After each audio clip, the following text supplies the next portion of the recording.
As Brittany once said, there are two types of people in the world, the ones that entertain and the ones that observe. And she clearly meant the two types of support mains that exist. What else? We have the Enchanter whores that sit in the back and try to assist their team, and then there are engaged supporters who want to steal the show and try to be the main character. I mean, there are also the Enchanter supports who want to be the playmaking main character, but only a handful can do it without dying. You know exactly what I mean. Some of them are entering their trash era right now, as we speak. If you look back at all the different metas in the last 13 seasons, it's like they're changing their underwear more often than we do. One season, it's all about tank support dominance, and the other season is just full-on e-girl fantasy honey. There are also time periods where both were equally viable. They have an intense war going on. The skinny, barely dressed girls versus the resilient, beefy soldiers. That picture's kind of funny though. Today, we're going to take a look at the cause of the shift in dominance in the support role, and let's be honest, sisters, the Enchanter girls don't care about who's stronger. They just want to feel the fantasy.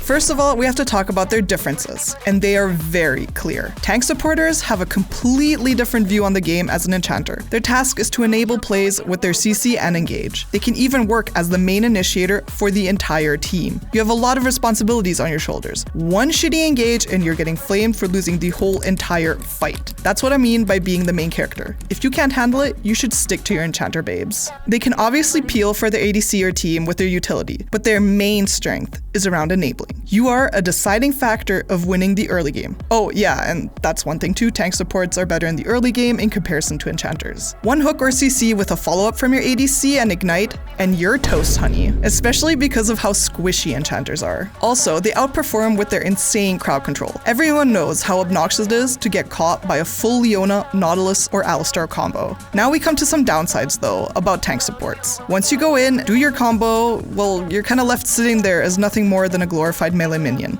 Good luck. If you don't manage to kill the enemy right after your combo, things can backfire pretty quickly. Tank supports don't have any real mobility and are therefore at the mercy of their team's damage. Their team fails at their one job, well then it's bye bitch. Also, you will fall off in the late game. Sure, you can continue doing some game-changing plays and win the game thanks to them, but the enemies get more tools to answer these options over the course of the game, especially with positioning, but if you're in silver, you don't need to worry about this. Now, let's check out our K-pop girlies. I mean, we have to face the reality. Most of these bitches want to sit back, heal, buff, and try to CC the enemy when they engage. Enchanters are rarely enabling plays. Their strength lies in helping the champions on your team that are popping off to pop off even more. If you have a fed Viego or Vayne and you breastfeed them with Soraka, Yuumi, or Nami, they're so fucking hard to deal with. A team getting ahead with a strong Enchanter is a pain in your pussy. If your team's behind, then you as the Enchanter are running around looking like a pile of useless garbage. But there's still one aspect that can save you from that situation, and that is stalling. Basically, you'll want to stall the game long enough that you can finally get some items as an Enchanter. Once you've got 2 or 3 items, you can finally live out your big pussy whore fantasy.